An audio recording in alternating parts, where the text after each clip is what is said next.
Greetings and salutations. My name is Jake Query. Do you remember my name? The permagrin, Do you remember it? weird look Hi. is Derek Schultz. We're a little rusty. This has been, we No, haven't but done you a were live just show sitting in a there. I while. looked over and you were like this. Because I'm ready for you to intro me. You look like Cindy Brady during the ice cream I'm competition. ready for you to intro me, and Okay, you you weren't want to just introing start? me. You want to just All start right, it over? Yeah, let's start it over. Okay, Start up again. All right. Here we go. Hi, greetings and salutations. Darn it, third time. You Okay, ready? ready? No, but Three, get rid of the dumb look two, on your one. face. It's just my face.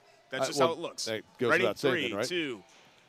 Hi there. Good afternoon to you on a Monday. I know typically we are actually talking to you on a Tuesday, but we have a very special event taking place here in Central Indiana. We are just across from the Coliseum on the historic Indiana State Fairgrounds inside the Valeo Fan Zone for the Barbasol Horizon League Championships. Women already taking place right now, men tonight. Derek, a lot to talk about, a lot of exciting stuff going on, but very cool to be here inside Grand Hall at the Fan Zone. Absolutely. You missed the most important thing. I guess you did get the sponsor, so you missed the second most important thing about us being here. That I just beat you in a game of pig on the Papa Shop. No.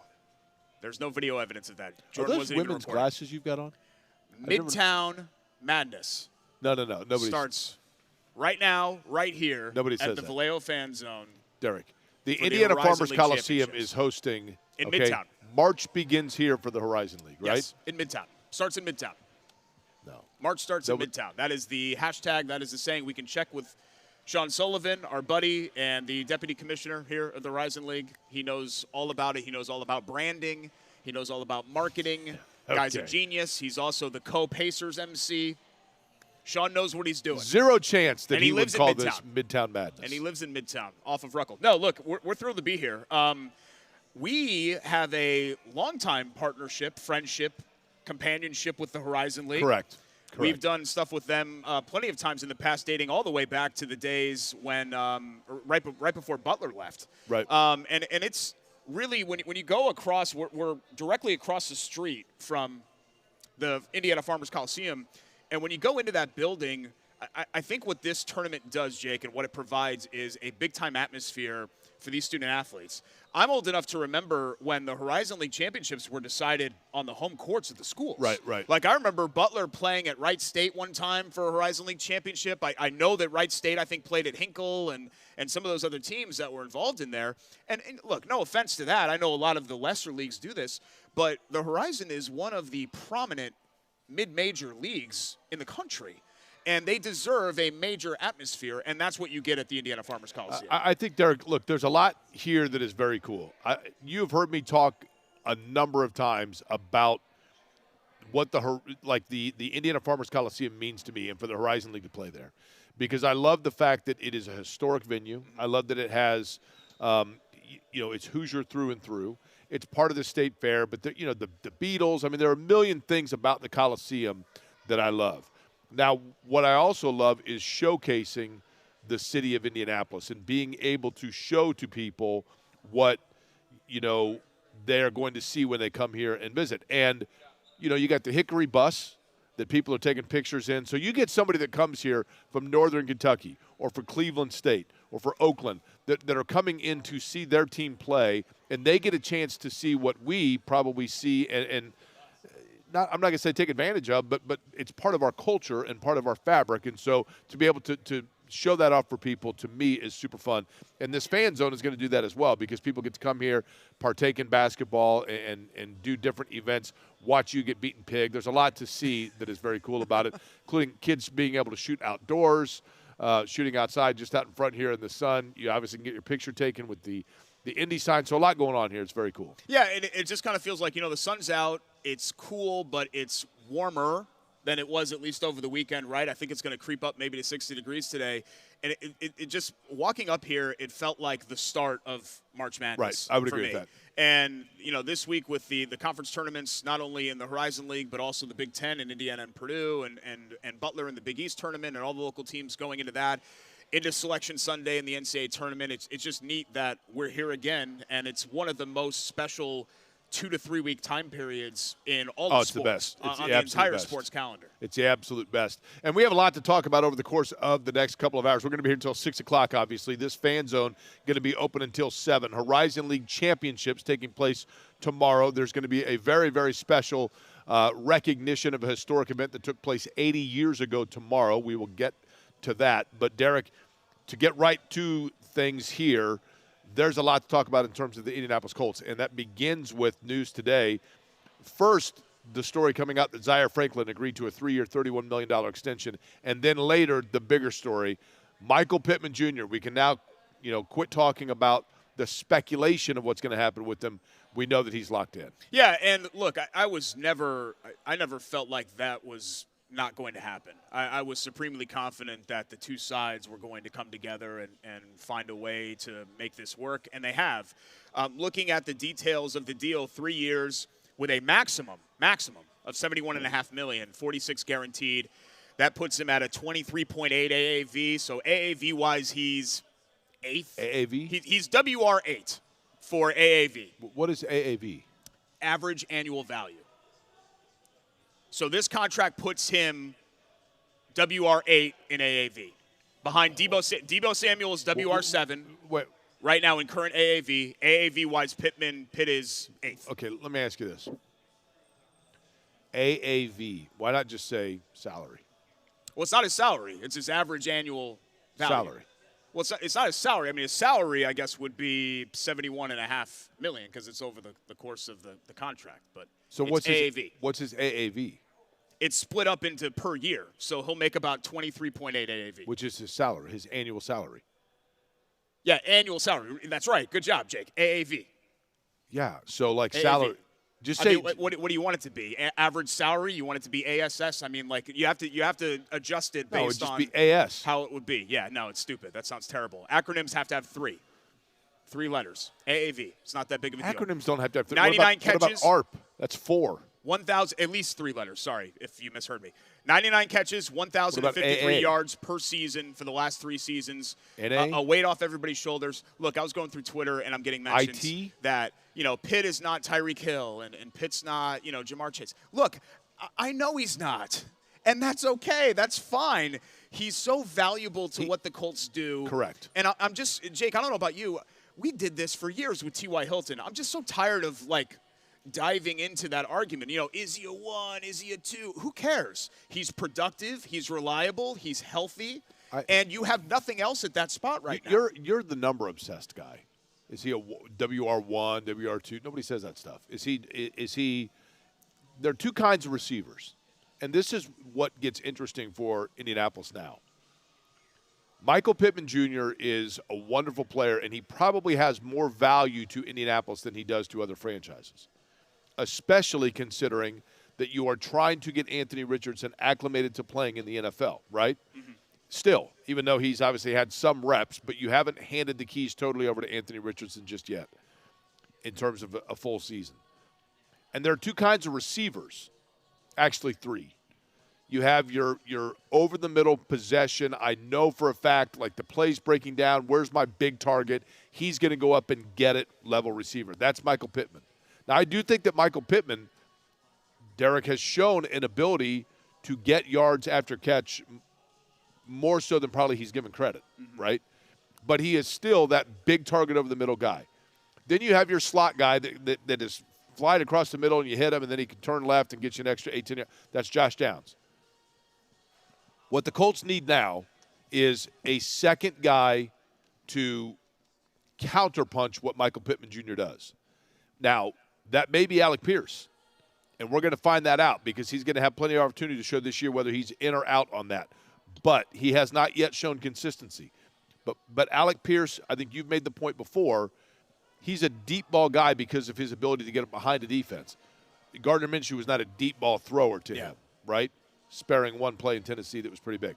But so maybe the Colts know that they have something in Alec Pierce that we have yet to really see blossom.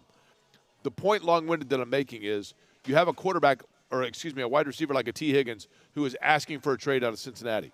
Now, can the Colts break the bank by getting another receiver there and trading for a T. Higgins? I don't think so because I think he's too much the kind of receiver that Michael Pittman is. He's not a yards after catch. The Colts need, now that they have Pittman Jr. in the mix, and they may have this in Pierce, I don't know, but they need field stretchers. They need yards in space guys. You know, you look at Tyreek Hill, you look at other players in the league, and you're constantly at fear that if they get in space, it's over with.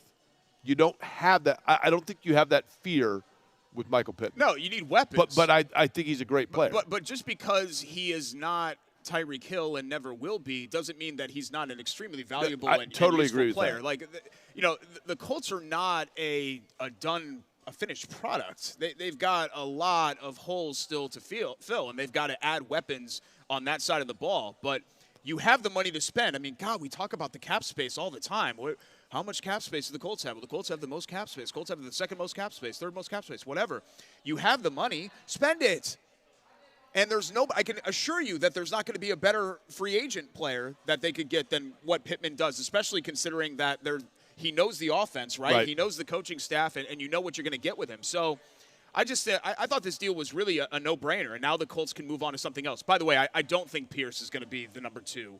And I don't think he even has the potential to be that, but really? I still think he has value. I'm not saying this to be contrarian to you. I want you to expand on it. Why do you think Pierce cannot be that guy? Has he gotten a fair opportunity to show whether he is or is not that guy? No. So that makes my statement unfair, right, by saying that, because I've been a little bit of a Pierce defender. But I think Pierce is I'm trying to equate it to, like, another sport. He's kind of like your three-point specialist in the NBA. Like, he's a home run threat. If Pierce can get 6 or 7 tuds a year, I think that's what you want. But is Pierce ever going to be like a 95-catch, 1,250 yards guy? No, I don't think so. I don't think that's his game. Okay. Alec Pierce will be entering year, 3? Yeah.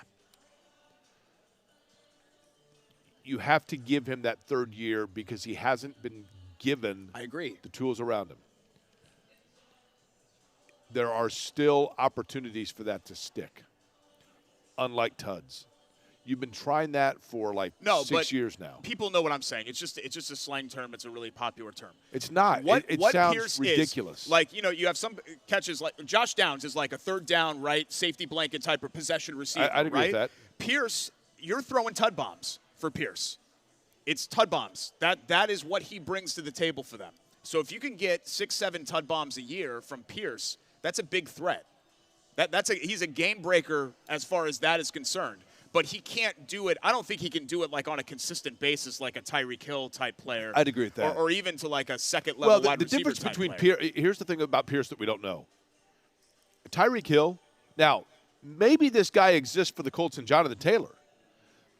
But Tyreek Hill is a guy that you don't need. You just need to get him the ball. And then he creates space, or he finds, he finds openings, and you're in serious trouble defensively. I don't know. With Pierce, it feels like the only way that he is going to make impact is by getting behind the defense and catching a long ball, not necessarily catching in a slot or even on just like a bubble screen and taking off with it. Yeah. But this kind of goes back to the conversation about Pittman. I mean, we obsess over what the Colts receivers can't do, and I'm kind of more focused on what they can do. And what you see so far is Pittman, who is, okay, if he's not a 1, then he's a high 2, right? Who cares? But he's a very productive player that can be your best receiver. I think he could be the best receiver on a good team. I do. Derek, there's a reason why they had to lock him in, right? I do. Like let's say that, you upgrade at tight end and suddenly you have a playmaker there, and then you have Jonathan Taylor comes back healthy and productive. You have a playmaker there. Pittman's going to look a lot better when he has more around him than what he's had over the last season and a half or so. So I think it's a great deal for the Colts. And the Zaire Franklin extension and the new money was long overdue, right? He was playing for a bargain. You know the big winner in the Zaire Franklin extension? Christina and Hoagies and Ops. I've got the Sando here. I was worried about bringing in the alcohol, so I didn't bring in any chili water today. So we'll make up for chili water next week. But I did bring in the Hoagies and Ops. Listen, Zaire Franklin gets a 3-year extension with the Colts. And there are a lot of reasons why the Colts would want to have Zaire Franklin back. He's obviously an emotional leader for their defense. He's obviously, this is a guy that was a 4-year captain at Syracuse. He's a mature player. He's become he has done a remarkable job. He's kind of like a hybrid between Gary Brackett and Shaq Leonard, right? Because he makes plays, and he was thought to be undersized, but he's always in the right spot, etc. Lots of reasons to love Zaire Franklin. And for Zaire Franklin, the desire to stay in Indianapolis was simple.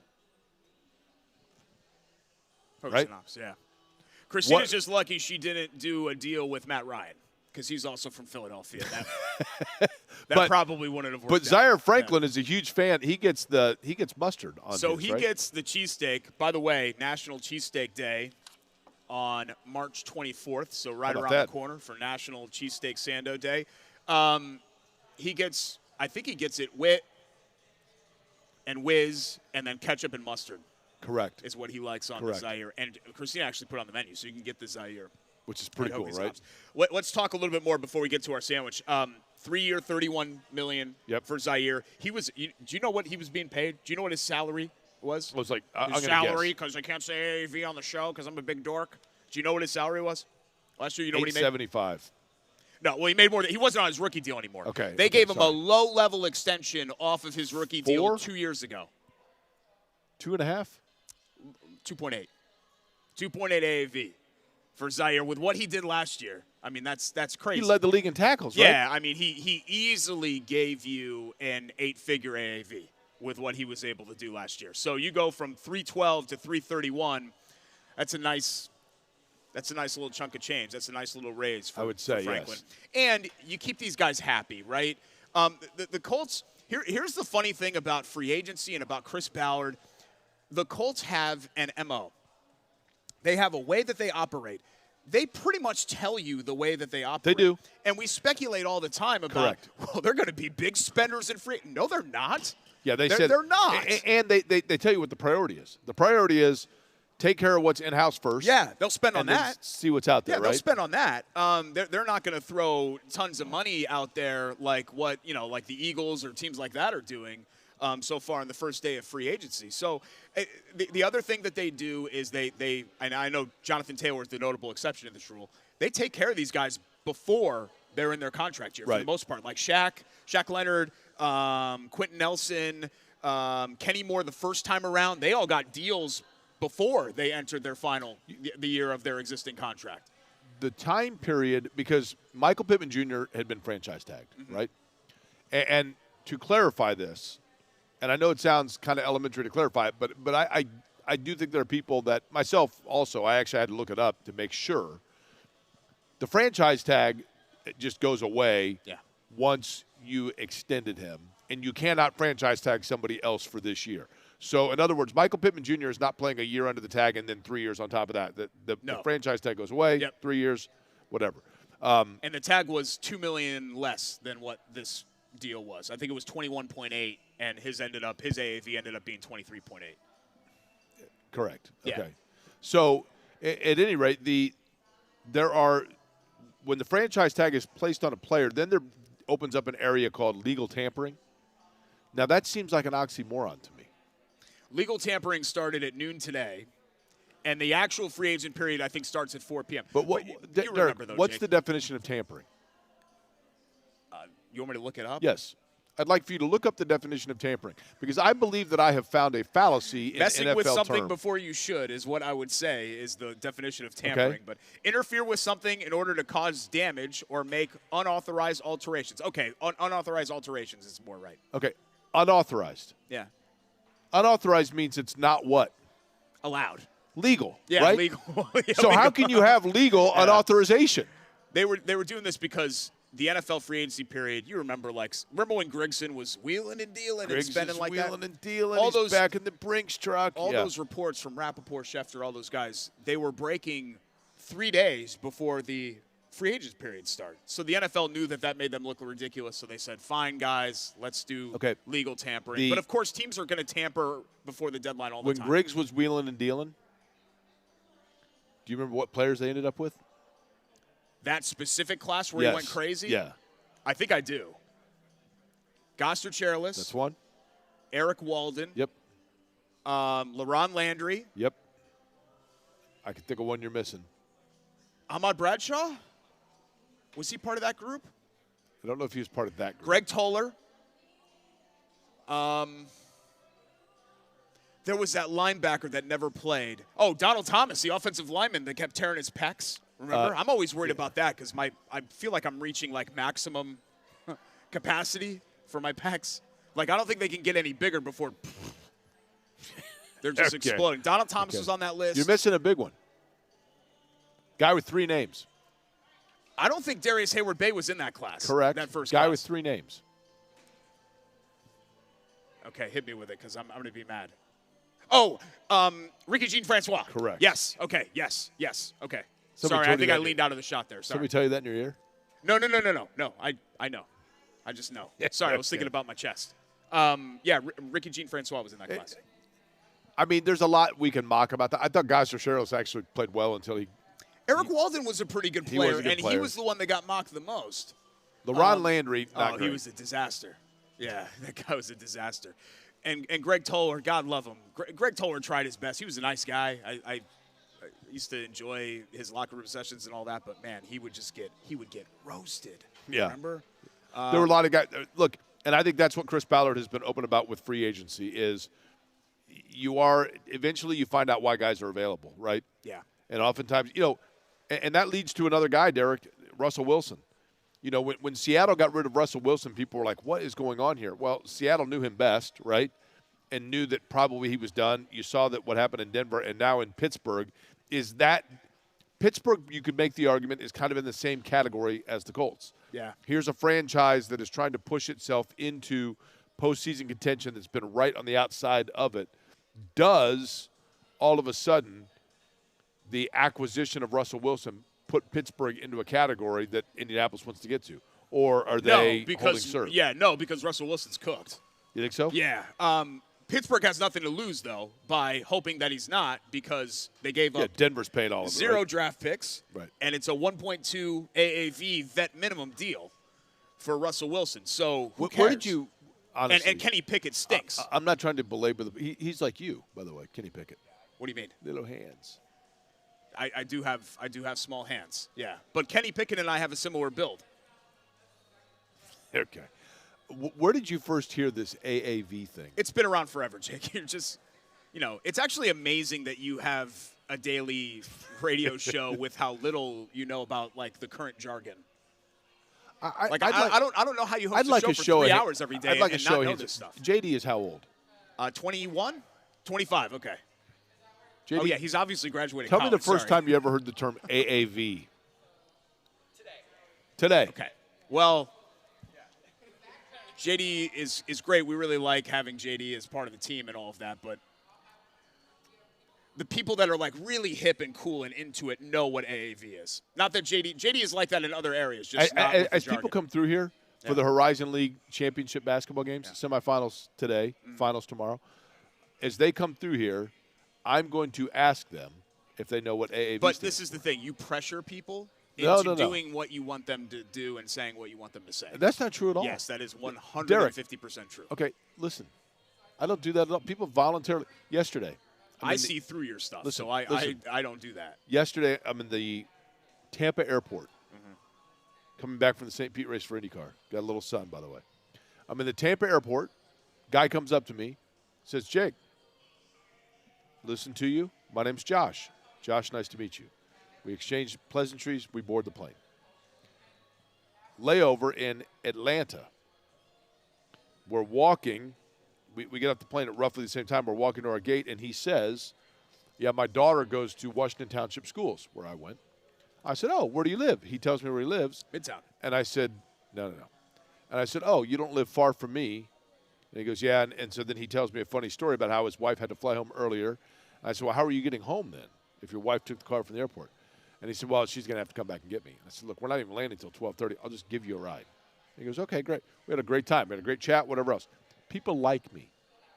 They're willing to talk to me because they like me. I don't pressure them into anything. I didn't tell him he had to take a ride with me.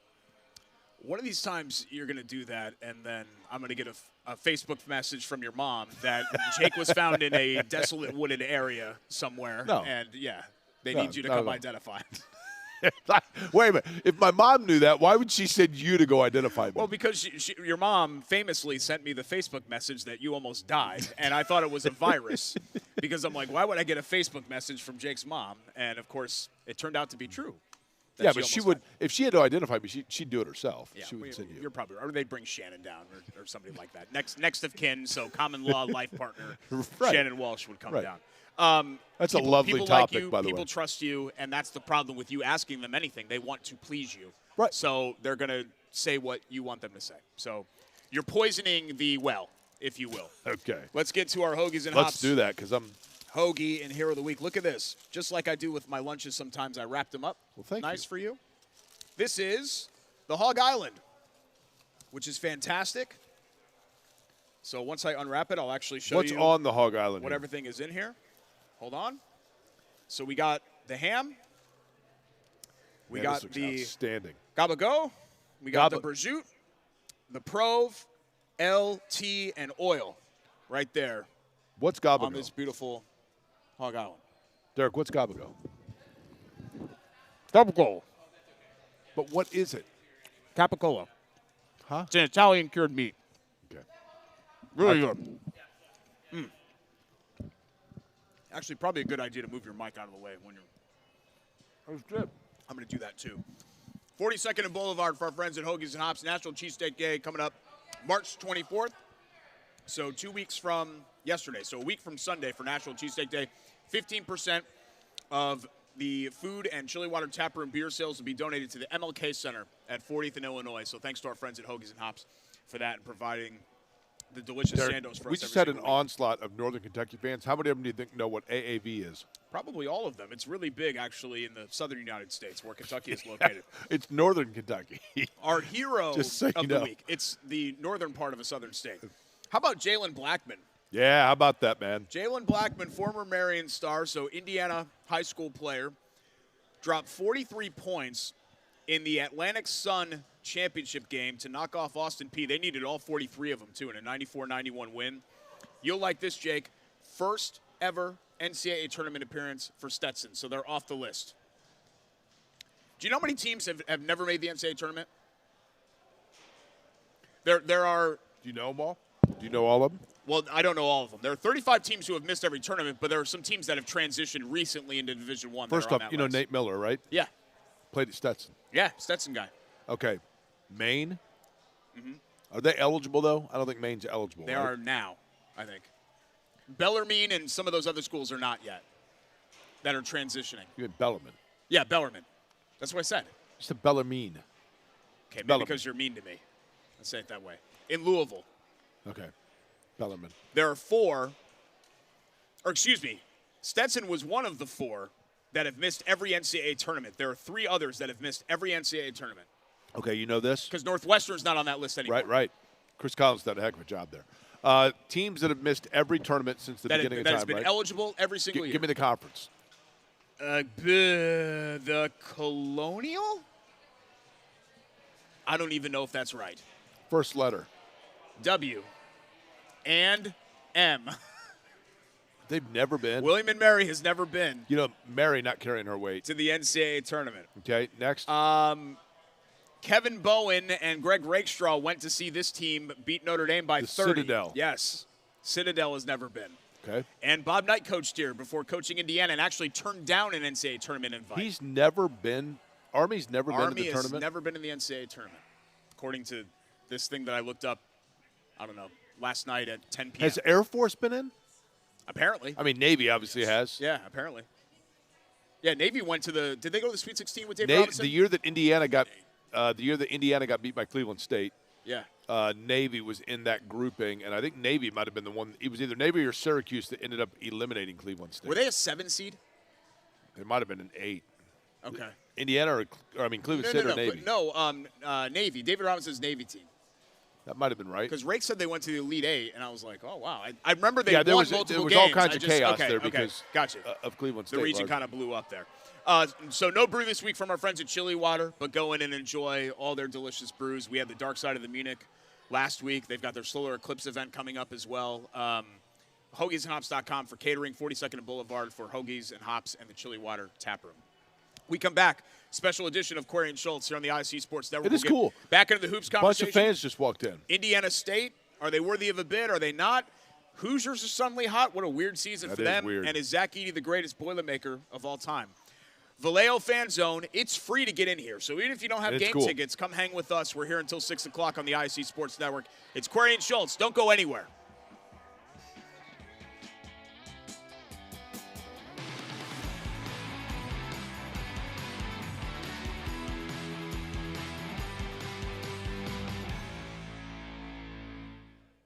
At Bailey & Wood, we pride ourselves on our 5-star customer service. But at our core, we're a family. Family owned, and family to our customers, staff, and our community. From charity events to recognizing hometown heroes, we prioritize giving back to our communities that have always supported our growth. So let us help you get your dream home today.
won 7 of their last 10. They lost back-to-back games, but they've won 7 of their last 10 games. And they showed that when they had hiccups, they were anomalies and not any sort of a pattern. And they have been consistent. They've shot the ball well. They've got an exciting offense. I think Indiana State is in. I would agree with you that the one thing that probably hurts them is that Indiana State may not have the signature win, right? But to your point, I mean, they at least challenged themselves. They went to Michigan State, who still, despite losing to Indiana, is seen as a tournament team and is hanging around in that kind of on that bubble. And they went up there and they got down early and they came back and they fought back and they made a game of it. I think Indiana State should be in, and I think they will be in because they have been consistent over the course of the year. They did a great job with Josh Schertz and Robbie Avila and the rest of that group, like really putting themselves out there, right? Like national media was talking about Indiana State. And I've been in that room, Jake, and we can sit here and we can talk all we want about metrics and profiles and things like that. We're all human beings. You are influenced by what you see, right? You're influenced by biases. And I think people want Indiana State to be a team that's in the NCAA tournament. So I think they have that going for them. But, like, let's say, I don't know, I'm trying to think of an example here. Let's say Iowa goes on a run in the Big Ten tournament and suddenly they make the final.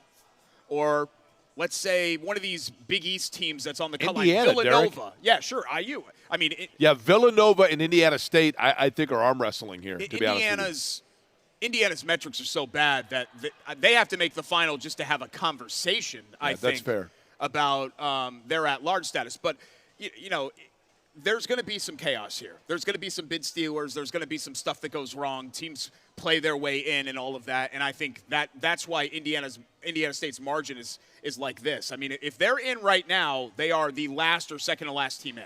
And that's a really tough place to be with a full week of games here still to go. By the way, are you ready for a quick story segment? Like Uncle Jake's story time? Okay. Yeah.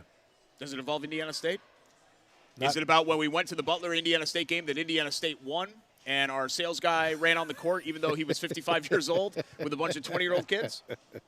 And not about took that. A selfie video of himself doing it and then posted it on Facebook? It's not about that. Back in the day, Derek, as the kids say, okay, it is a reality, although, obviously a sad reality, but a reality that we once lived in a segregated world. Right? Mm-hmm. And I don't know, did you ever meet Jerry Harkness? I talked to him. I never actually met Jerry him Harkness, face-to-face. who was the first African-American sportscaster in Indianapolis. He worked at Channel 13 after having played for the Pacers. Was as dear a man and as community-based a man and as kind a person as you'll ever meet. Jerry Harkness was, of course, on that Loyola team, Derek, historically, that had to play Mississippi State in a very famous, NCAA tournament game of integration in the tournament, and there was a lot of politics that went into that. We know that. That door was somewhat opened up by something that happened in 1944. John McClendon was a coach of the North Carolina College for Negroes, as it was known at that time, which was obviously a segregated school in 1944. And in 1944, his basketball team was looking for a team to play Duke University during the segregated era. Obviously, it had not yet been integrated, correct? And so John McClendon, the basketball coach who would go on to be a Hall of Famer, went to the University of Kansas to coach underneath and learn from James Naismith. John McClendon, himself African-American, set up a game on March the 12th of 1944 between his school and you see here the recognition of all of what I'm talking about that leads to, and you can learn more about that here in the Fan Zone, to what we're going to see tomorrow. John McClendon in 1944 set up a game behind closed doors with Duke where his team won resoundingly by using the fast break. That was kind of the advent or the first exclamation of a new style of basketball. But in doing that, John McClendon himself got on the coaching map, and he had this game behind closed doors that bridged the racial barriers. In 1966, he was hired by Cleveland State University in the Horizon League now. Cleveland State hired him as an African-American coach. He was the first African-American coach hired at a predominantly white school. And Cleveland State, as you see right there, the recognition of John McClendon, Cleveland State helped break through those barriers. And that all began in 1944 on March the 12th in that secret game. There have been books written about it. There's a lot of history about John McClendon's great contribution in Cleveland State, then lifting him to an even higher platform. The Horizon League is going to recognize that tomorrow during the championship of their conference right here at the Indiana Farmers Coliseum on the 80th anniversary of John McClendon's secret game. There will be government proclamations that are given. There will be recognition for it, and there will be once again the continued thanks and awareness for what took place back in 1944 and then 22 years after that with Cleveland State in 1966. I think it's awesome that the Horizon League is hosting a tournament here. I think it's awesome that they are hosting their championships for it. I think it's awesome that fans from Northern Kentucky and Oakland and Cleveland State, that they're all converging here into the Horizon League championships. But I think it's particularly awesome that they are going to see a reminder not only of a dark history that we had, Derek, but also somebody that had the courage and the conviction and the strength and the fortitude to be able to overcome that and bring us to where we are today. That's a great story. I mean, it's all about telling the stories of that people don't know, right? And that's what we've been trying to do with these memorandums and these commemorations and things like that. So I love it. I think it's great to have something like that because I didn't know anything about that story. I knew about the Harkness story and his personal story and all of that, but I didn't know any of that other part of the story. So tomorrow, 80-year anniversary, and it will be recognized and commemorated right here in Indianapolis. Very cool. Yeah, very and cool. This is a great place to do it. I mean, we talked about fans are pouring in, man. You and I enjoy the State Fairgrounds Coliseum, and it's because of the great history and all the great moments that have been witnessed here over the many, many years that it's been open in many different variations. Let's also talk, Jake, about Purdue and Indiana while we're moving on from Indiana State. We know Purdue is in the tournament. We know that they're a number one seed. They have that locked up. They'll be the number one seed in the Big Ten tournament as well. They'll await the 8-9 winner coming up with the double bye. Indiana is the 6th seed in the Big Ten. And isn't it crazy, Jake, that a couple of weeks ago, this looked like, 2 weeks ago, this looked like the team that was going to maybe lose out and threaten the 2003-04 squad as the worst team in Indiana's modern history. And now they're 18-13, 10-10, 6th in the Big Ten. If they hadn't struggled so much in the non-league with Morehead State and Army and Louisville and all these atrocious teams, Indiana would be right on the bubble. Just with what they did over the last 2 weeks. But here's the thing, though. But they did. You can't take it away. They don't really have – now, what Indiana's going to need to do is make a deep run into the Big Ten tournament, because if they were to do that, it would mean that they beat Illinois and then probably Iowa. They need quality wins. They don't have any. Yeah, this last 2 weeks are the best 2 wins that they've had all season, and that's Wisconsin, and then they went and beat Michigan State. Those are their 2 best wins, because Maryland's kind of free-falling, and at Minnesota is whatever, but it's I think technically the Minnesota – I don't think Minnesota's quad 1 either. I think the only quad 1s are Wisconsin and Michigan State. I don't think it's worth spending time on Indiana's NCAA tournament resume, because I just think that they it's their own fault. Look, but it's nice that they at least salvage something from this season. I would season. agree with that. They're not, and kudos to them, right? Yeah. Kudos to Mike Woodson for riding the ship down the stretch here. But that is not to say we would be doing a disservice to Indiana basketball fans if we did not recognize. Look, we're doing a disservice to Purdue fans right now. And it's a credit to Purdue, because we are so accustomed to Purdue being a number 1 seed and being a team that this is the year, et cetera, that we're even – like with Purdue, it's like, oh, yeah, and by the way, Purdue's 28-3. They're the best team in college basketball. They have the best resume, number 1 seed. Now let's move on, because we're used to that, right? But Indiana, in what they've done, kudos to Mike Woodson for that. But what it's done is overshadowed a complete PR disastrous 2 weeks for Indiana. I don't know Mike Woodson. I've not met Mike Woodson. I know people that know him. I know people that lobbied for him to get that job, and they're people that I like and respect a great deal. And I have no reason to believe he's anything other than a very nice person. But for somebody who coached in the New York, and maybe it's PTSD from the way the New York market handled the New York Knicks, or maybe he was there when Jim Dolan had a ban on media talking to and covering the New York Knicks, and so therefore he was desensitized, or actually I should say protected from the realities of the media. But Mike Woodson has appeared to be way too thin-skinned the last few weeks to have a job that is the most coveted and one of the most highly publicly funded jobs in the state of Indiana. The real fans comments at senior day, like our real fans know what's going on, and trying to single out some of the fan base, come on. The fact that it's come out now that I'm not saying it's fact, but I've heard it from enough places that it appears to be close to fact, that once he signed Liam McNeely to a national letter of intent and got the security from a top 10 player in high school basketball, that he hadn't talked to him since, that he had a transfer player, there's speculation who it was, but an impact transfer player visiting Indiana and he didn't know the guy's name. There are a lot of missteps that have taken place at Indiana, and for Indiana fans to be concerned about the long-term status of the program is absolutely valid. It's the reason why you make a ton of money, because it means that there's a fan base that has an interest in your program, and that interest in the program means that people want to see it knowing that it's in at least stable hands.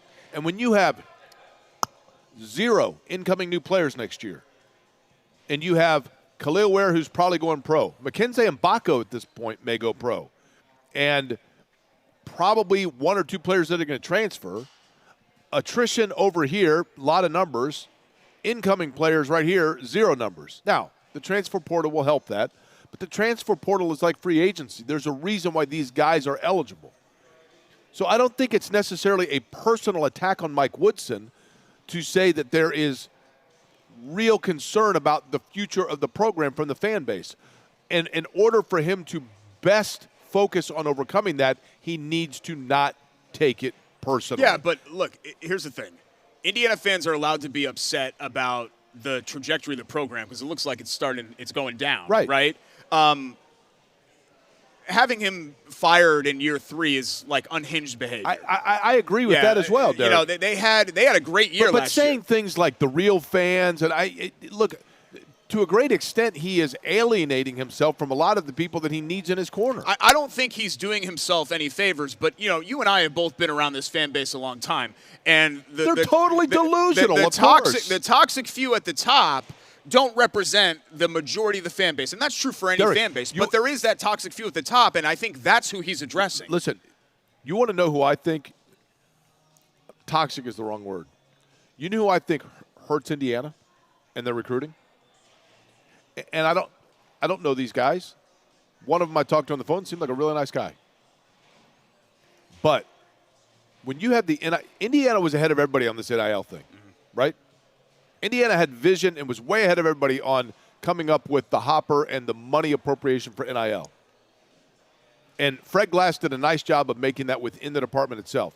But then you also had alumni fans, essentially, that decided to start their own NIL collective.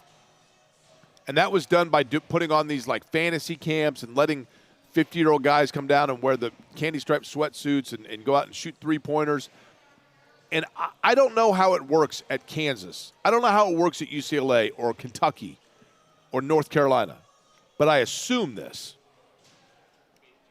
Derek, what I think has really hurt Indiana in terms of trying to land some recruits, and I know this is an uncomfortable thing to say and some people are going to take it wrong, but when you have NIL fundraisers that are, even if it's not real, are perpetuating the image that giving to the NIL collective that they're coming up with buys you access to 17 and 18-year-old guys and buys you friendships with them and makes you boys with them, 17, 18-year-old guys don't want any part of that. They're like, look, I want to go somewhere and play basketball and meet chicks and try to get to the league. That's my priority. I don't want to go down there and have like 50-year-old guys following me with a camera at 2 in the morning at Kilroy's. And I think it hurts Indiana.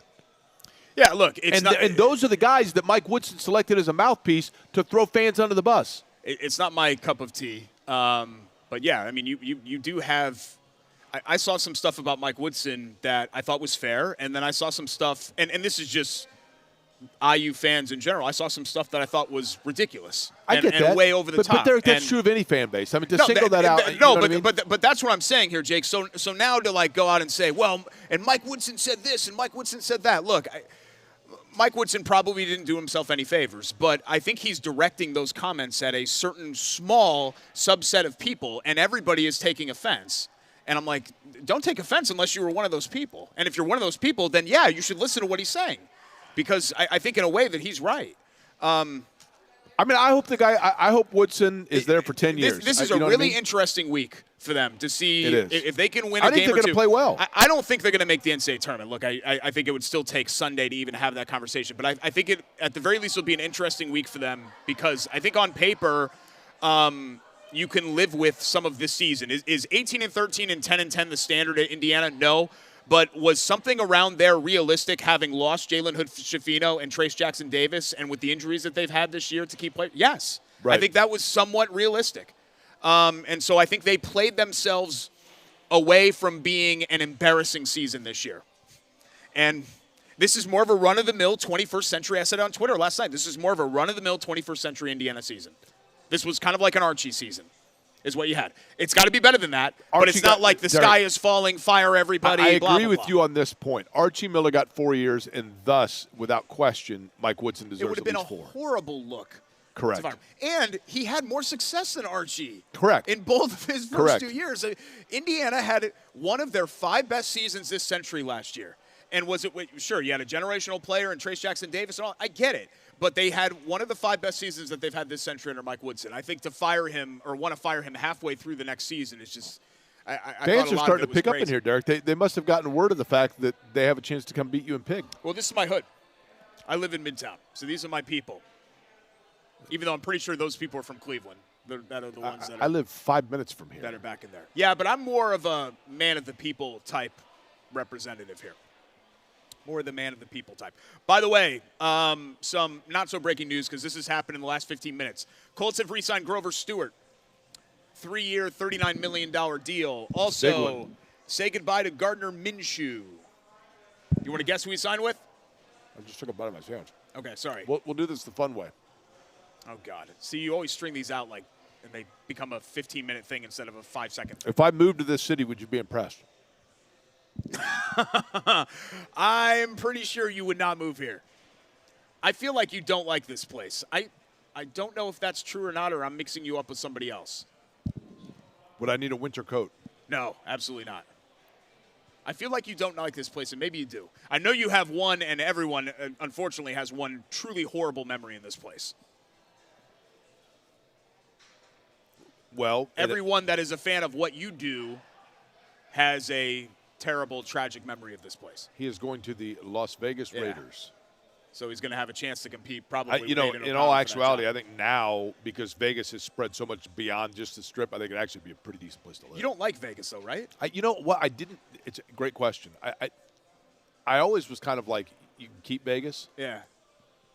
And now, like, we just went to go see U2 in the Sphere, and I had a great time. I mean, like, just it's kind of cleaner now, and also, and you kind of miss this to an extent, but now that everything is basically computerized, you don't get the actual ding, ding, ding, ding, ding, the coins dropping, so it's a lot less loud, and it's a little easier to walk around. Good for Gardner Minshew, by the way. 2 years, $25 million, 15 guaranteed.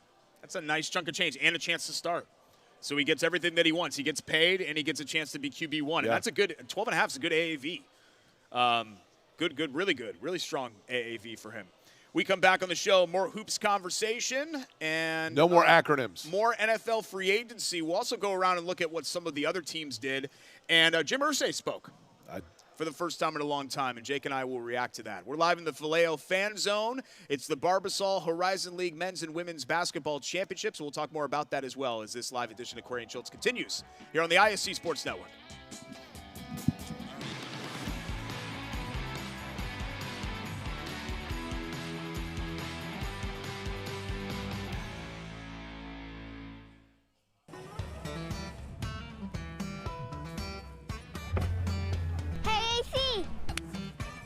Nice snap.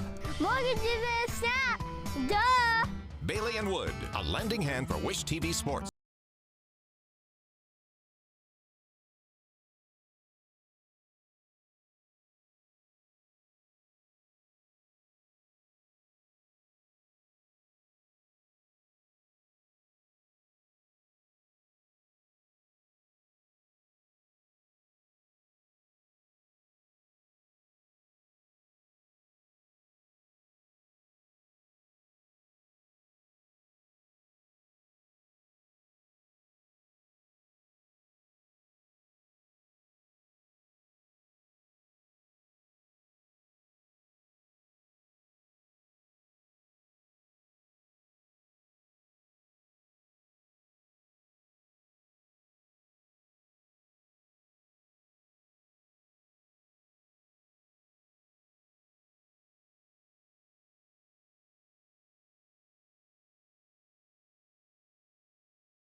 change, right? Their identity is to play this zone. The flip side of that, though, is when you get to tournament play and there are certain guys that you key on, everybody knows that assuming Tristan Enaruna plays tonight for Cleveland State, he's going to be the focal point of their offense. So what Coach Campy tries to run at him to slow him down, and then how they adjust to guys like Chase Robinson, who had a career-high 20 points on Thursday. Those are those game-within-the-game types of things that you look for. But the one funny thing, I don't know if it's a good thing or a bad thing, it depends on your perspective. In today's game with the portal, these guys, they may be playing for the third time, but it's not as if they've been playing each other for years and years and years. Yeah, so the amount that you can change in terms of strategy doesn't matter as much as it used to. We just had a conference tournament, Jordan, where as great as it was to see Drake and Indiana State in the final, they were the two best teams in the league all year. They were a cut above everybody else. They were earmarked for the final. Yeah. What I kind of like about the Horizon League is that, sure, that was a clear bottom with Detroit and IUPUI, but you kind of entered this thing thinking if 7 or 8 teams, we really got a shot to play our way in, and it's played out that way with our Final Four. Yeah, I think that covering this league as long as I have, it is sort of a popular opinion sometimes to say, well, the Horizon League's wide open. I don't know that that's always the case. This year, it was kind of wide open. As good as Oakland was this year, and they won the regular season title outright, went 15-5, had a great season. Watching them, at least at the beginning of the game against Purdue Fort Wayne on Thursday, I wasn't going into it going, well, Oakland's going to blow them out. I really didn't know what we were going to see. And having covered this league for so many years, especially when you get to this time of year, it's almost like you can throw the names into a hat and pick one out and see what happens. I mean, what was it, 6 years ago, there was a Milwaukee team that was a 10 seed that reached the title game of this tournament that had they made one more win, they would have been the worst record team ever to reach the NCAA tournament. But because there is so much parity that can exist in this league, they almost pulled off an incredible comeback. This year, there were 7 good teams. The one, I think, surprising finish was the Cleveland State-Youngstown State game, just because, and this is no disrespect to Daniel Robinson and what he's done. He's been incredible in his 2 years there. They didn't have Tristan Enaruna. So if you told me you were going to take the 20-point-per-game scorer off the court for a game at Youngstown where Jared Calhoun's team had played great all year, I would have said, I think they would have said that'd be a tough game for them to win. But here they are, right? So the fact that you've got the one against, 5, 6, and 7 is sort of apropos for this league because we've seen this happen over the years. Which of these 4 that are remaining here so you got Oakland, you got Cleveland State, you got Wisconsin, Green Bay, right, and Milwaukee, correct? Well, we got Milwaukee, Northern Kentucky. Milwaukee, Northern Kentucky. So of those, which one is the most senior-laden or experienced group that you feel, and I hate to ask it this way, but which one do you think would have the best potential in the NCAA tournament to then represent the league and make some noise? I think the answer to that would be Oakland, because not just because of their record this year, but they are older, right? You said senior-laden, right? Yeah. I mean, Blake Lampman, Trey Townsend, Jack Golke, you go up and down their lineup. They've got shooters. They've got older players. They've got a 2-3 zone that, listen, I went to Syracuse, okay? I've watched Jim Boeheim for 50 years take a zone team into the postseason that barely got in and then found themselves in the Final Four. So Tom Crean knows that, yes. Right. So with that style, right, that would bode well for them if they can get to the tournament, because you would look at them, and I've seen them projected as around a 14 seed, right? So you get them in that 3-14 matchup, and you're going, wait a second. 2-3 zone team, now I got to adjust what I'm doing. I got to maybe change some things offensively to try to get the ball to the middle to get easier shots. So I think that they probably present as one of the toughest challenges. That being said, I don't think you can take away from what Northern Kentucky has done in this league over the last 7-8 years. And they play a matchup zone, and they last year at the final media timeout were in a 2-possession game against Houston. So if they win it, I think that Darren Horn has shown over his tenure at Northern Kentucky that they are going to be awfully tough to play against no matter who it is. Because if you told me who's the scariest team to play the last, 5 years in the country, probably would have said Houston. I was going to say, they almost took them out last year. Is there one that, and maybe it's Northern Kentucky, then based on that, you always get that team that gets in and then is so relaxed because they're not supposed to be there anyway. So it's like, and then they become real dangerous, right? Yeah. And for an Oakland, maybe because of the year they've had, the expectation is there from conference or fan base or whatever else. So is there advantage, I guess, Northern Kentucky, if they were to get in, for example, that they're playing with house money, so to speak? I mean, I think that the Horizon League, having watched this league a long time, has some really good talent in it. Obviously, the league has changed over the last 10, 15 years with conference realignment and things that are beyond its control. But there are really good teams in this league. The reality, though, is that when they are going to get seeded, it is likely to be somewhere in that 14 to 16 range. And when you get in as one of those teams, you're going up against one of the top 12 to 16 teams in the country, and you can kind of play with house money, right? I mean, they are not going to be favored in these games, and as a result of that, the pressure is always on the higher seeded team. There are really good teams in this league, and if they, depending on what happens, I think any of these 4 teams can represent the league well in the NCAA tournament. But because of the way the reality is in college basketball, they are going to have less pressure on them when they get to the tournament. We're joined by Jordan Burnfield. He's going to be on the call of the men's championship tomorrow night here for the Barbasol Horizon League men's and women's basketball championships at the Indiana Farmers Coliseum across the street from where we sit right now in the Valeo Fan Zone. I wanted to ask you said your first season around the Horizon was it 08, 09? 09, 10. 09, 10, which was a very interesting year for folks in Indianapolis. Remember that year well because the league champion ended up being Butler, and they went on, I think, a little bit of a run. That's right. Jake, if I remember that year. Somewhat memorable, Weird. I mean, it makes us all feel old sitting here, right, to think that was 14 years ago. But what was that like for you, having a front row seat to see Butler's growth that season? And obviously it surprised a lot of people, but I think here in Indianapolis, I mean, they had a really good team the year before that barely lost to LSU in an 8-9 game.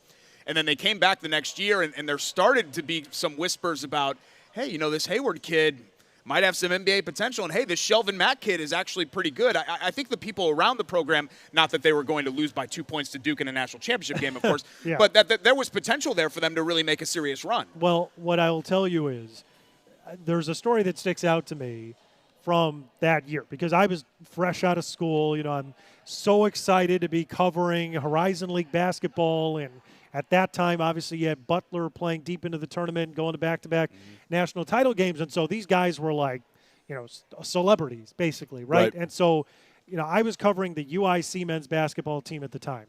And I was on their broadcast team. And, UIC was on hard times. It was right at the end of Jimmy Collins' tenure at UIC. And, they were a struggling team. I think we won 8 games that year, if I remember correctly. Wow. And so there just wasn't a lot of buzz day in and day out at UIC. Then Butler came to town, and it was like something I had never seen covering this league. Right. I mean, first of all, they sold out the pavilion, and the upper-level seats that, frankly, just were not used as often because the team was struggling were filled. And there was a throng of media there to cover Gordon Hayward and Brad Stevens and Shelvin Mack and Matt Howard and all these guys. And I'm sitting there, and it was so new to me. It was new to people here, right? Yes. You know what I mean? Yes. Quite frankly. Just to see the excitement and buzz and way they were treated. Because as a college student, when I was covering, the Big East when they had, the 16-team Super Basketball Conference Big East. Yeah. I mean, we were used to seeing throngs like that for like Syracuse, Georgetown, or Notre Dame, or things like that. Right. But in the Horizon League, it was definitely something that was a little bit atypical. So it was incredible, and some of those Butler teams truly were, as someone who was trying to get into the business at that time, were so memorable to me because it's like, wow, like to think that from the Horizon League, a team could reach the final game. And that's the dream, right, for anyone that plays in these leagues is, the reason why this tournament is beautiful, in my opinion, and I hope it doesn't change considerably, even though we're having all these changes in college sports, the beauty of this tournament is that a team from this league has a chance to do what they did. Mm-hmm. And it gives everyone a chance the way that no other sport or league does it. So it was incredible. And I think that was, in many ways, such a perfect way to kind of introduce me to this league and I have loved covering this league ever since. What does IUPUI need to do? And I'm not saying, Jordan, to get to like the level of Butler of 2010. Right. But to be a viable, competitive part of the Horizon League. I just think it's so hard now when you've struggled, but the one potential benefit of the portal, which I think has had positives and it has had great negatives, you can flip it around real quick. I guess the portal, you could say, is probably more often than not bad for really good teams, but really good for bad teams. Yeah. I mean, you know what I mean? Yeah. Because you've got to. I mean, anybody. You would think now they got a pretty clean slate to try to bring people in, right? Well, and it depends on where you are, right? I think that we've seen in our league, there have been examples of players who had opportunities that they felt they couldn't pass up to go to bigger leagues, and then they found themselves back in our league because the grass proved not to be greener, even though it appeared to be at the time. And so, I think when you look at Green Bay, for instance, in our league, they won 3 games last year. Sundance Wicks won Coach of the Year. They were in first place in the Horizon League until the last couple of weeks when Noah Reynolds got hurt, and they slid out of first base, and Oakland sees first place. Oakland sees the opportunity, and they won the league. They nearly went worst to first. And the point is that with the right mix and the right additions out of the portal and the way that you can change it, it is possible. What Sundance Wicks did is obviously not the norm, and it's extremely difficult to do. But the fact that he did it is proof that it can be done. And so, I think that in a league like this, you've got to find kids that are entering the portal that are hungry for an opportunity and really want to buy into turning this around. I got to tell you, 2 hours ago, I went for a run through their campus because it's near where I'm staying. And they have a really nice campus, and it's right here in town, and it's a stone's throw from downtown. It's nice. The thing that I that I keep going back to is, and they've done this before, has IUPUI, but there's so many great high school players in this area that if you can even just get 2 or 3 that, for whatever reason or circumstance, have gone away and now want to come back and play at home, there's their opportunity. Right? I think what you said at the end there is right because. I think that the way we have to look at recruiting is different than what it was 5 years ago because of NIL, right? It used to be, well, you got to recruit the schools in your area. Well, now you can do that, but how are you competitive in the NIL space? And I don't think that the kids care as much as they once did about playing at home unless it is going to mean that they're going to have the NIL opportunities that are competitive with other places that are recruiting them. That's just the reality of where we're at. And so I think it's a multi-pronged thing. But if there are some kids that, are from here that want an opportunity to come back here and it can benefit their careers, then I think that they definitely, I think one of the things that has been really nice for a lot of the Horizon League schools is they're located in cities that I think people want to live. Right. So, like being in Indy for your college experience in a state and a city that, I don't have to tell you guys, loves basketball and will get behind a team if they can turn it around, would be attractive to me. And so I think it's not going to be a hard sell. It's just a matter of finding those right kids. I just think it's tough. I think it's probably similar to what you guys went through at UIC, where I think sometimes people look at it and they say, well, you're in a major metro. You've got all this talent right in your backyard. Well, guess what? Everybody goes into Chicago and gets kids. Everybody goes into Indy and gets kids. Correct. And also, I'm not sure how it is up where you are, but we've got a lot of vibrant NAIA, D2, D3 programs that are all around the area too. So kids have a lot of options before you kind of get to the level where it's IUPUI and to UIC as well. Jordan, before we let you go here, biggest storyline for tomorrow night. Well, I guess I should say tonight first because we have to find out who's actually going to play. But let's start with tonight's games and what you're looking for most in game number 1 and game number 2. Well, I think at game 1, assuming that Tristan Enaruna does play for Cleveland State, he didn't play Thursday night with concussion symptoms, and they're hopeful that he's going to be able to play tonight. I don't know. Cleveland State has now been to 4 straight semifinals in the Horizon League, both on the men's and women's side, which shows you the health of both programs. But Oakland has been the favorite for the last, several weeks and certainly most of the year, right? They had some really good non-conference wins. This is a team that went into Xavier and won. They're a very good team. And Greg Campy and Oakland have been in the Horizon League 10 years now, and they still have That's amazing, yet by the way. to win the tournament title. As good a program as they've had. And they've had 3 NBA players come through Oakland while they've been in the Horizon League, still haven't won the title. So does Campy finally get his team to represent the Horizon League in the NCAA tournament? I think that's one of the biggest storylines of Game 1. In Game 2, Northern Kentucky, in a league of parity, has been as close to a dynastic team as there has been. They've won 4 of the last 7 Horizon League tournaments. If they can win it again after winning it last year, you're talking about something that already is special but just adds to the lore of what this Norse program has been. And they came into the league in 15-16 and, never missed a beat. They were immediately good and haven't stopped being good. On the flip side, Bart Lundy and Milwaukee are, it's his second year. Last year they were the 2 seed in this tournament. They got here. They had a real rough game against Cleveland State.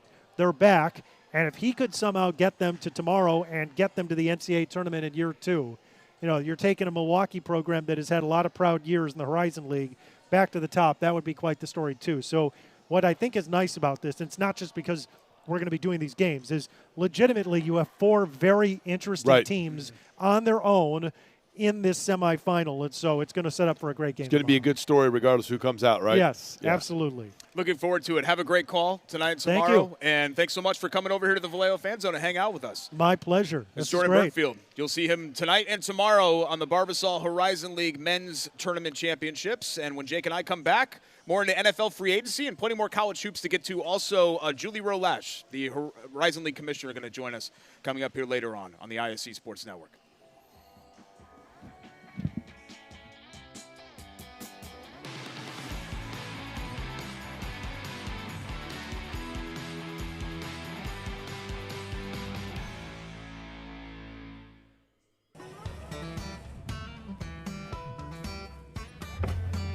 Hey, AC!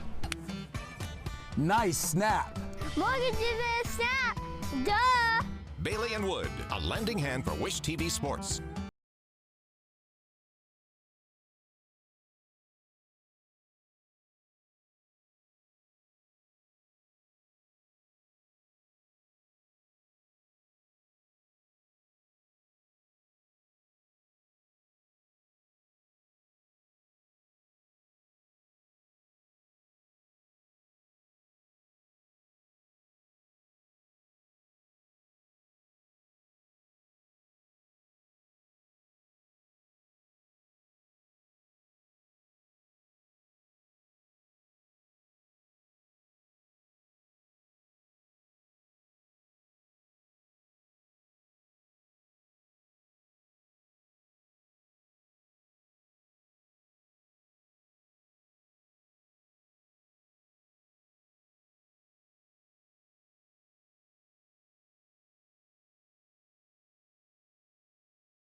Sure did.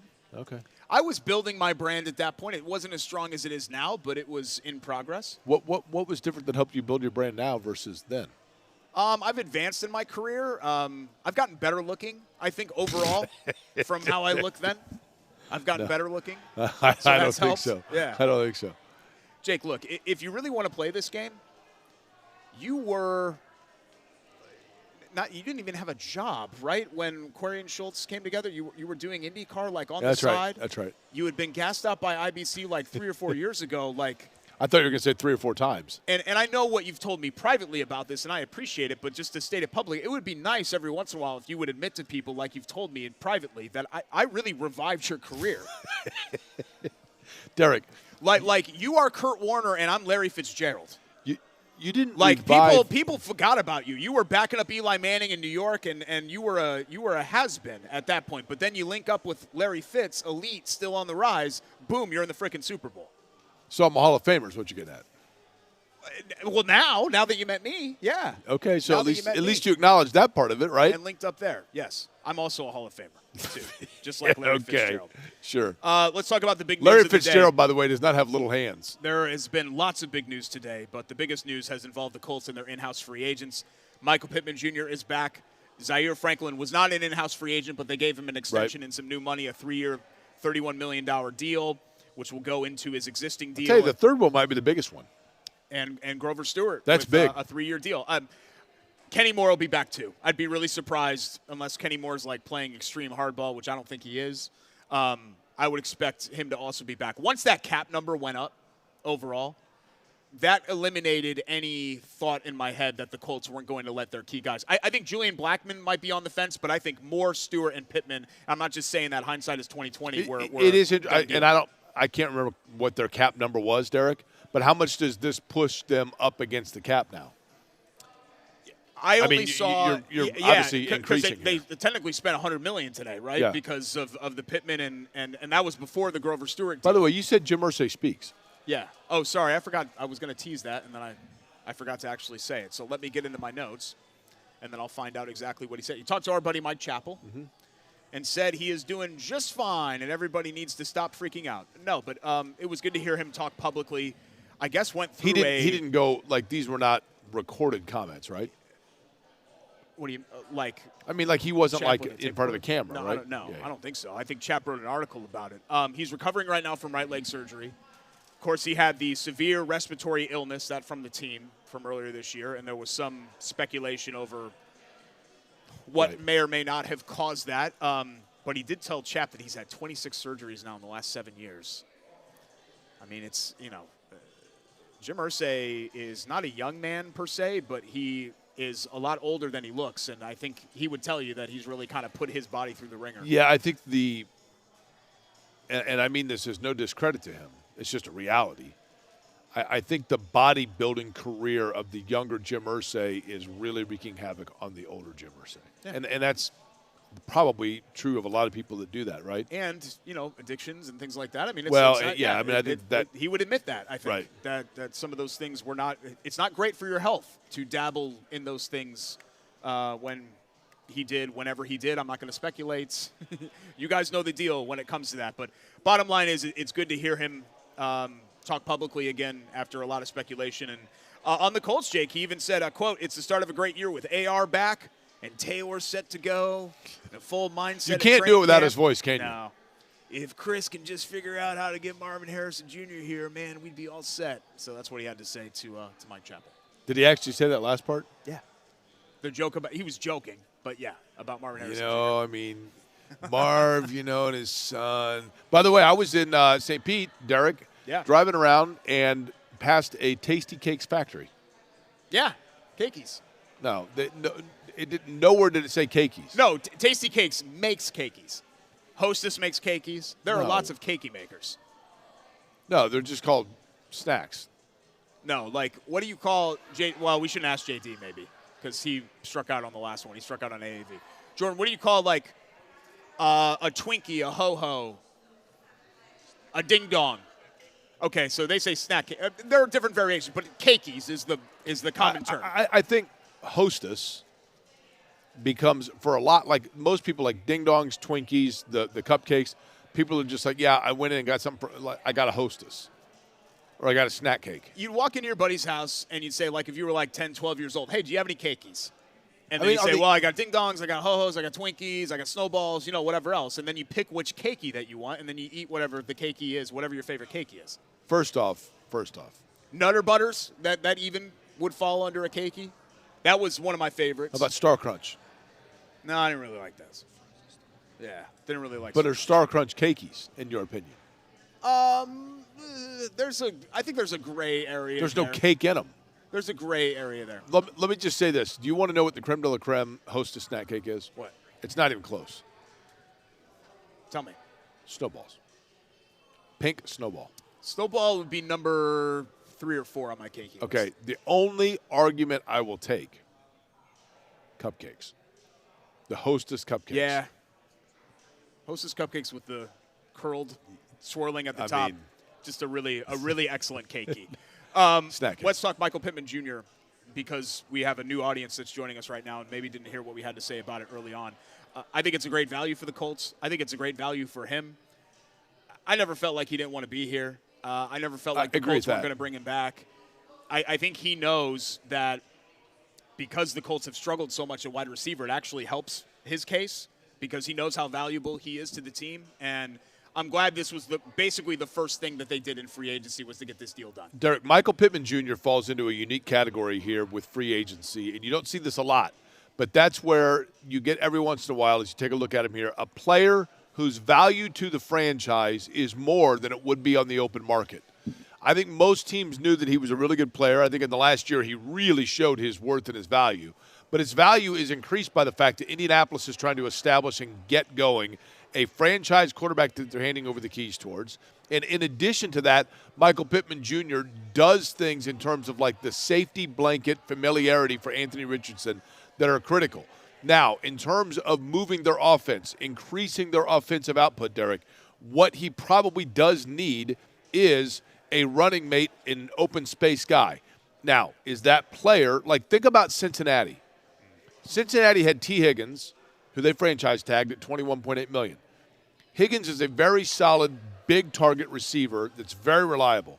Not necessarily a yards after catch guy, not a breakaway speed guy. Good route runner, big hands, big target, right? But he is complemented by Jamar Chase, or actually he's the complement to Jamar Chase, who is a big-time home run hitting wide receiver. Does Indianapolis have that for Michael Pittman Jr.? Whether it be Josh Downs, whether it be the possibility of Alec Pierce, those are questions that we don't know the answer to. And in Alec Pierce's case, that's the most enigmatic because are you banking on now a receiver with a big arm getting the ball to Josh Downs and opening things up offensively with him? Or are you looking at it and saying, we now know what he is, and Josh Downs we can build off of, but we've seen the ceiling with Pierce? I don't know the answer to that. I don't know their thought process on that. But it weighs into, now that T. Higgins, for example, has requested a trade, do you get aggressive in going out now? At this point, they probably can't afford it with what they've spent on the 3 guys you mentioned. But does Indianapolis now look to still get a home run hitting receiver? Yeah, look, I don't even think that they're necessarily focused on, okay, this guy is our possession guy, this guy is our home run guy, this guy is our big play threat or reliable guy. You know, I don't even think they're really looking at typecasting all these guys. I think how they're approaching it as is this guy a weapon? Can Shane Steichen use this guy in our offense? And Shane's probably part of those conversations, so they're all talking about this, right? Because they're going to need to figure that out at tight end too. And is somebody on the roster? You know, is Woods? Is somebody else on the roster? The guy Granson going to be the guy that's your game breaker at tight end? They probably don't think that they have that right now. So I think there's a lot that kind of goes into this here. But you want to get the Pittman Jr. deal done and taken care of, so now you don't have to worry about that. You know, you already know that you have that, and you have a guy that can produce similar to what a number 1 can produce, even if he's not an elite shelf number 1 type wide receiver. By the way, some guys just came in from, I don't know if it's Northern Kentucky or Oakland, but they look like fun guys. Yeah, there's a lot of fun people. But I know, but they look like guys that would have been far cooler than like your group when you were in college. Oh, I had a very cool group when I was in college. Very cool group. Nobody came after us. What were you? Straight no chaser? No, Jets or Sharks, West Side Story. Watched a lot of musicals as a kid. Watched a lot of musicals. Yeah, Oklahoma, Secret Garden, we saw on Broadway. But here's the thing, and that's cool. Yeah, musicals But are great. I agree. When you were in college, that wouldn't have been real cool. It depends. With girls, it was. The girls like that I knew the lyrics, all the songs. That helped. Music Man, you running around singing a bunch of Music Man? Oklahoma, where the wind starts sweeping down the plain. I have a beautiful singing voice as well.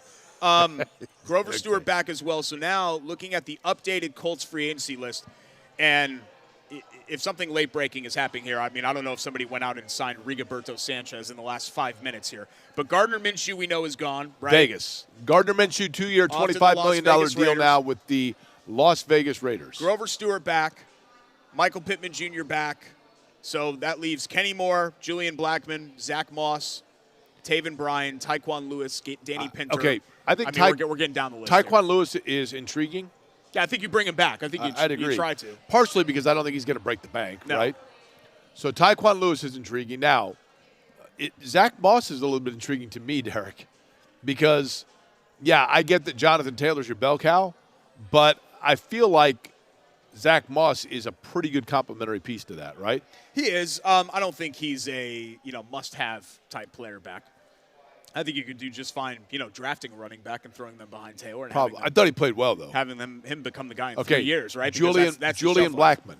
I think you need Julian Blackmon back simply because you have nothing at safety. It's similar to the situation with Pittman Jr., but, Jake, they don't even have really bodies. They need bodies in their defensive backfield. They've got a depth issue. They got a talent issue when it comes to that. They got a youth issue. So I think having Julian Blackmon back, even with his spotty injury history, is kind of a must now, for them. These Oakland fellas, do I see Oakland guys hanging out with a Northern Kentucky guy? Yeah. Everybody's friends here in the Horizon League. This isn't like the Big Ten where people take pot shots at each other and do all that stuff. But they look like they've known each other forever. Yeah. We got a guy in the background. Let's get the guy. I mean, it's a college game day type stuff, right? Yeah. There we go. That's cool. It's a cool logo and everything. I like it. It is a cool logo. Let's get to our Love That Play. Okay. Too, before we forget. Speaking of college basketball, I know they ended up losing this game. By the way, our friends at Love Heating and Cooling, 353-2141, love-hvac.com. A little slower. 353-2141, love-hvac.com. Thank you. It's almost AC season, so if you haven't had that service lately or it needs a tune-up, give our friends at Love Heating It's weather Cooling schizo season right now, right? It is. It's a little, it's heat, it's AC, you don't know. I understand that Indiana State lost. Isaiah Swope's 4-point play to give them the lead was a fantastic moment. You have Kevin Harlan on the call. Really, really cool. The highlight of that rally capped a 24-5 run. Unfortunately, of course, Drake came back, took the lead. Connor Enright hit a three-pointer with about 2 minutes left, and they ended up not looking back. But a great moment to hear the roar of the crowd, the Indiana State backers. It's a great fan base. So are they a long-standing one? I think no, because I think they're right on the cut line right now, and they get bumped off. Man, I think there are 3 or 4 teams that probably play their way in that would not have been an at-large team before this week. I think that's the problem that Indiana State finds itself in because they're done. They've done everything that they're going to do. But there are still a lot of teams like Villanova and, I don't know, I guess Iowa's still kind of sort of in the mix. Yeah. I mean, they've hurt themselves here with a couple of opportunities that they've had. There are still some teams that are on the cut line here that find a way. They win 2 games in their tournament and find a way in. I think they're in. I think Indiana State's in. I think they might be in right now. That's what I don't mean. think they're going to be in on Sunday. Margin for error is this. And if you're right on the cut line, all it takes is one bid stealer. All it takes is one. I was thinking about this. Speaking of margin for error, you would say that is like, as what's the old saying? Like that's as thin as a what? Razor. Very close. Like razor thin, right? Yeah. Or like within a whisker, right? Okay, sure. Barbasol. Yeah. I use Barbasol at home. Clearly you don't. Well, I didn't before this because I wanted it to grow out a little bit, but I'll use Barbasol to take this down. I love Barbasol. Yeah. But then I thought it was a missed opportunity for us. Wasn't thinking ahead here. We should have both been very clean shaven. I want to think about that. My wife, it creeps my wife out because she says it's like, it looks like my dad. And she doesn't want to give like a goodbye kiss to my dad. What looks like your dad? If I shave all the way, if I take the beard off, she says, you look like Bruce Schultz. And she doesn't want it. And hi, Dad, if you're watching. Yeah, she said she doesn't want me to look like my dad when it's weird. So you have to keep the beard? I keep the beard because it's part of my brand and I like it. But no, the neck looks a little rough. The neck's Might be time to clean that up. a little bit rough. But yeah, I use Barbasol for everything, not just beard, but the whole body. It's great. It doesn't leave any bumps at all. Smooth. I mean, I agree with that, moisturizing for the skin and all of that. The whole body. Well, obviously, I don't do a ton, but there are some areas that need. It's like my yard. We've got this one bush in the yard that it goes crazy if you don't hedge trim it every once in a while. It just goes nuts, and then like birds and stuff and bugs and everything goes in there, and branches get caught in there, and it's gross. So you have to come in and shave it down a little bit. And this is a kids show, so I'm not gonna. Or it's not a kids show, but we're guys here. Guys do stuff like grooming and all of that. And yeah, I groom a little bit, and I use Barbasol when I groom. Okay. Well, I'm That's all glad you need use to know. Barbasol. Yeah. It's good Cool. to know. I don't know why you put me in these positions, and then you look at me like I'm an idiot or a creep or something like that. This is real normal. We're two guys. No one was expecting you to go there with that. We're two guys doing a show about guy stuff, about sports, about Midtown, about whatever else. Just two dudes talking like dudes do. Just guys being dudes. That's what we do. Let's get to our final timeout, and then we'll come back with Julie Roe Lach, who's the commissioner of the Horizon League. And a couple of other things to touch on with her when it comes not only to her tournament, but I want to get her take on Indiana State because I think she lends a very interesting perspective. Because I think her women's tournament is going through the same thing right now where you've got two teams that are probably worthy of an at-large bid in that league. So we'll come back with that to wrap up the show next. We're live from the Valeo Fan Zone. It's the Barbasol Horizon League men's and women's tournament here on ISC Sports Network.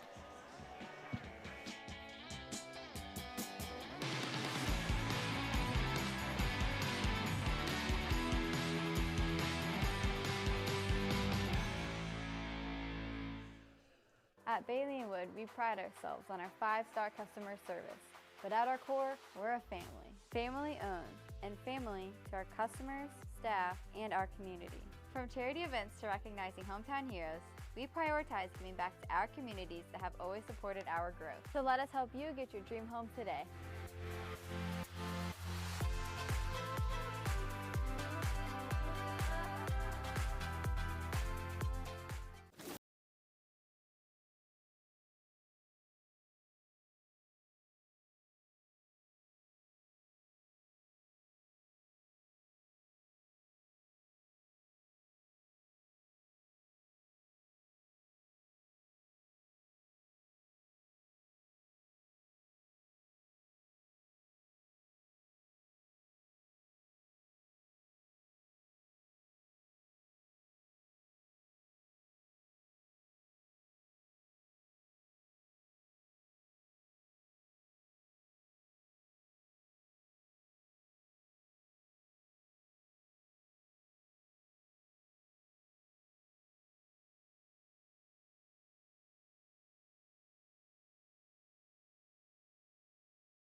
Wright State baseball just down the road beat Louisville, Ohio State a few years ago, and then they lose a coach, but they have a strong succession plan. They just keep building that pipeline of coaching talent, and they build that culture of winning.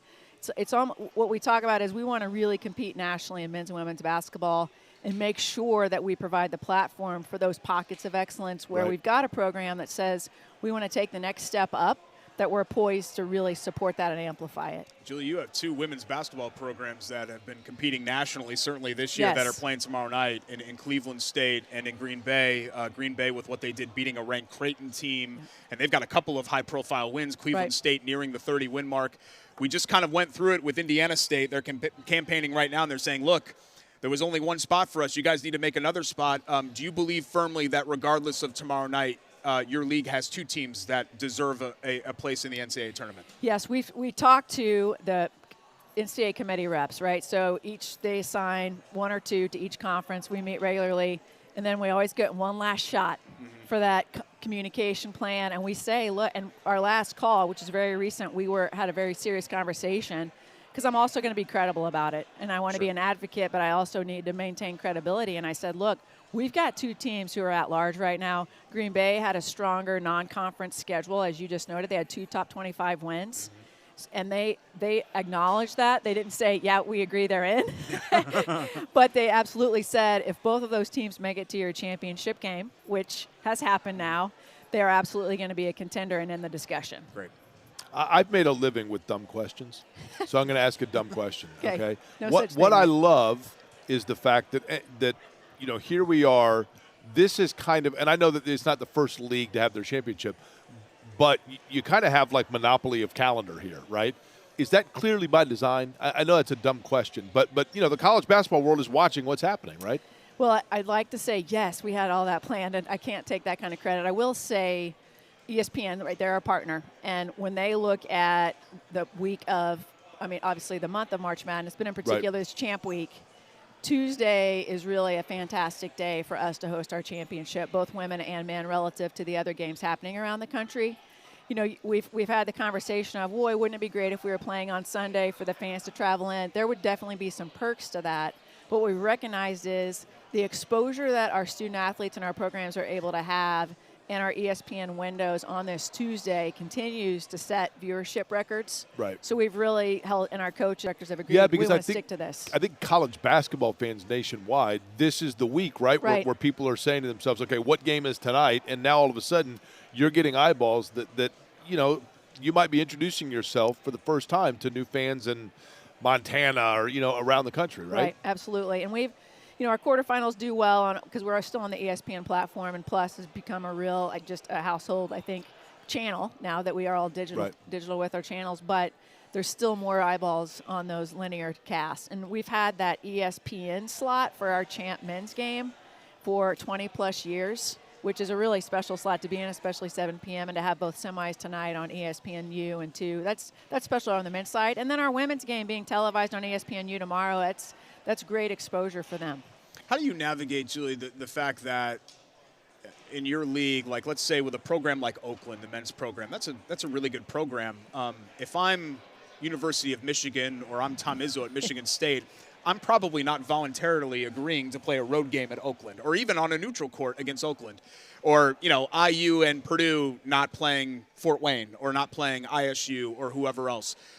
How do you kind of navigate that in this day and age? Because I think a lot of times what ends up happening, I think Green Bay is actually pretty fortunate to have some of those preseason tournaments and have those wins, because a lot of these teams don't get the chance to play those games because other teams won't schedule them. They're more than willing to go and play wherever you want to play, but in this day and age, it's not like it was 30, 40 years ago where all the local teams would play each other. Yeah, and I'll tell you, we spend now with the net, right, which is the NCAA's metric for seeding. They put a lot of they won't fully disclose the Google formula that informs that, but we've got a pretty good idea. We meet with their staff members regularly. You've got to have strategy to your non-league schedule, which means you've got to have challenging road games, and they call them, it's quad 1, quad 2, quad 3, and we talk a lot about that team sheet with our committee reps. Oakland, to their credit, challenged themselves in the quad 1, which is going to give them more credibility in the committee room, and then they have that clean sheet, so to speak, and no quad 4 losses. what our schools do, and in fact, we'll talk about Oakland. Coach Campy's been in the business for 40 years. He's got relationships, so Tom Izzo's a good guy. Tom agrees to play him. Now, not in the arena on Oakland's campus. They're playing in Little Caesars Arena, but at least that's a game that's not, you're not going into the Michigan State Arena and playing that. Now, that's every other year, of course. But what our coaches have been able to do is, frankly, leverage their relationships, which is part of it. But then also, we actually work with a company, it's called HDI, that generates who would be the good Power 5 teams to play that could be a winnable game. It's still a guarantee game, so there's some revenue for our programs. But you're not going to go on the road to Duke or Kentucky. That's not necessarily a good idea, even if there's a nice paycheck. You've got to be strategic about where you're going to go play those road games. And our coaches have, for the most part, embraced it. We're still working on a few, but we're really starting to see that pan out relative to seed path. I said this at the beginning of this show today, and I'm going to repeat it, and I want you to add on to what we're going to see. There's a lot that I love as an Indianapolis native. There's a lot that I love about this tournament and these championships being right here in the Indiana Farmers Coliseum. There's the history of the Coliseum. Right. There's the chance for people that live in the community, and this is what I love, to bring young kids out and introduce them not just to college athletics, but maybe for some of them to college in general and the atmosphere of college. There's the chance to see teams fulfilling a dream of getting to play in March Madness. But in addition to that, there's also the importance of recognizing kind of an ugly part of our history in terms of segregation, but also how athletics and the history tying into the Horizon League bridge that into integration, into people to be able to celebrate as one what we're going to see. Can you let our viewers know what's going to be taking place in terms of the recognition of something that happened 80 years ago tomorrow? Yeah, I would love to, and thank you for that prompt. So this even goes back, the Horizon League's been celebrating Coach John McClendon now for 4 years it was started out as a day, and now it's a weekend because we tie it into one of our linear ESPN games. And each one of our schools has lifted up his legacy because he was the first black coach hired at a predominantly white institution. That was Cleveland State, obviously a longtime member of the Horizon League. And in fact, Dennis Gates was the head coach at Cleveland State. He's now at Mizzou. He came to me during the pandemic and said, we need to do more to lift up Coach McClendon's legacy. I said, great. What ideas do you have? He said, let's talk to the student-athlete group. So he got on a Zoom with our Student-Athlete Advisory Committee and me. He talked about who Coach McClendon was, what he's meant, not just for sport, but for just integration. And he broke down so many racial barriers. And our student-athletes really then started brainstorming, how can we really amplify his story? So we talked about this weekend. Well, then we realized, holy cow, March 12th, 2024 is the 80th anniversary of The Secret Game. We've interviewed the author of The Secret Game 2 years ago. We have already talked about this in our Coach McClendon celebration. And that was a game where his at that time in 1944 all-black school played Duke in the war era in 1944 in a game that probably for the reason of segregation, nobody could really know about it. That's right. So the story is a great book. The Duke players had to literally get on the floorboards of the car as they're driving on to this all-black campus. Because otherwise people went, what are these big white guys doing here? Wow. They play the game literally in secret. Coach McClendon's team wins 88-44 because he was such a pioneer with the fast break and press and doing things that people didn't know how to respond to. This is my favorite part. After the game, the players then mixed up the teams. So it was truly an integrated team playing another integrated team for the love of the sport. Right. And then they hung out afterwards socially, which that is what, I mean, to me, that's why I still work in sports. I think there's so much how we can use sports as a platform to drive change. And he is the example of how he did that. So what better thing to do then in the championship game for your league than to champion the anniversary of that? And some special things are planned, right? Yeah, so the mayor's office has really stepped up, and there's going to be a proclamation tomorrow honoring the Horizon League championship and our tie to Coach McClendon and the 80th anniversary of this very special, it's no longer a secret game. And we are going to continue both at the women's game and the men's to draw attention to this. It's been fantastic, and the city's really gotten around it. Jake, I appreciate the piece you did earlier on this. I think the more we can tell this story, it deserves to be told. Very, very cool. Last thing here, Julie, we got a couple of minutes here till the end. I know you and I have talked about this. We did an IBJ article. Jake, you don't read my IBJ articles, but did an IBJ article on the great job that Julie is doing leading the Horizon League, and a lot of it was navigating the NIL space. So just for our folks at home that maybe didn't read that or aren't abreast with what's happening with Open Doors and all these opportunities for your programs in your league, can you talk about that as well? Yeah, absolutely. So I like to say there's two types of NIL deals. There's the collectives that we read about. Right. I don't know if those are all legitimate name, image, likeness deals. I mean, that's where people start to think, that's a little fuzzy. Is this more of a pay-for-play arrangement? Their student athletes are getting money from the collective to go to a school. Then there's the other side. We're seeing it with Caitlin Clark's deals, with Cambridge, for instance. That's a true name, image, likeness deal. Well, it doesn't have to be the seven-figure deals. We've struck a deal with Open Doors, which is a national platform. We now have almost 1,000 student athletes, even more than when we talked, Derek, that have created profiles on there. And it's a platform where then brands can go and hire a student athlete and say, I want a women's soccer student athlete, or I want a women's soccer student athlete majoring in engineering, or I want this student athlete from the Detroit area. So, for instance, Dunkin' Donuts has hired some women's basketball student athletes from Youngstown to say, what's your favorite coffee? And then they're getting paid for that. That's a transaction. There's education on how do you build a brand. And that's kind of what it was originally designed to be for, right? And we've had over $500,000 worth of transactions go through that platform. The league is getting no money for that, by the way. In fact, we're paying Open Doors for the platform, but 10 of our 11 schools have fully embraced this, and our student athletes are having fun with it. So they're learning, they're making some money, they're having to figure out the financial responsibility of being able to capitalize. So to me, that is the intent of NIL, and then those that can take it to the next level, good for them. And it's a challenge. I mean, for sure. I know that we all know that. So kudos for finding a way to kind of get ahead of it, if you will, and figure out how to navigate it, right? Because it's always changing. It's always evolving. She worked NCAA compliance, Jake, so she knows her way around all that stuff before becoming the Horizon League commissioner and doing all of that. So you've heard, you know where all the bodies are buried when it comes to that, right? We're not going to talk about that. But, that's a whole other show, guys.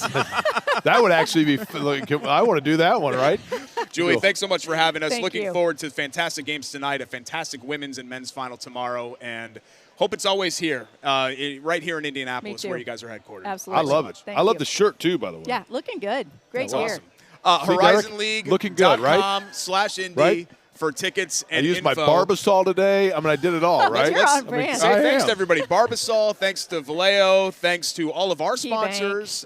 Key Bank as well, Bailey & Wood Financial Group, Hoagies and Hops, Love Heating and Cooling, Chateau Kitchens. Derek, when your hands are big enough, you can do this with the Frisbee and show off the brand name here, right? See, I have smaller hands. I can't do that. Thanks to our fantastic ISC crew as well. You're going to break something. For Jordan and Vince and Rake back in the truck, he's Jake, she's Julie, I'm Derek. We'll see you next time here on Query and Schultz. Thanks, guys. On the ISC Sports Network.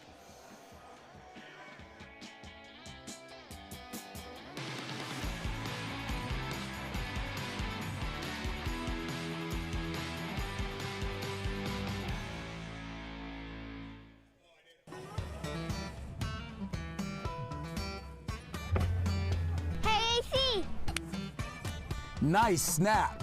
Mortgage is a snap. Duh. Bailey & Wood, a lending hand for Wish TV Sports.